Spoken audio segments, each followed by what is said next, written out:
Our sermon this morning is from the book of Daniel, chapter 6, verses 1 through 13. Before I read this passage, I like to read right away usually.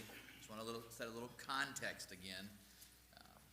As you know, it's been the passing of the torch from the Babylonians over to the Medes and Persians, or the Persian Empire. And Daniel has survived and lived through it all, and he's now going to be ruling and under, of course, the king. He'll be ruling under the king in this new kingdom. Daniel is an old man, probably around 85 years old, and he has seen it all.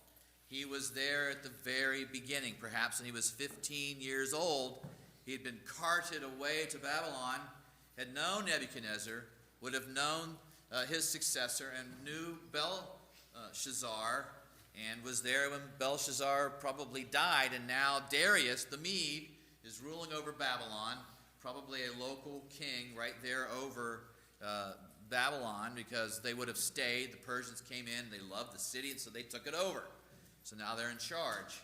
So Daniel knows the 70 years is up. He had been informed of the prophecy that they would be enslaved for 70 years. And at this point, the Jews are going to want to go back to their homeland.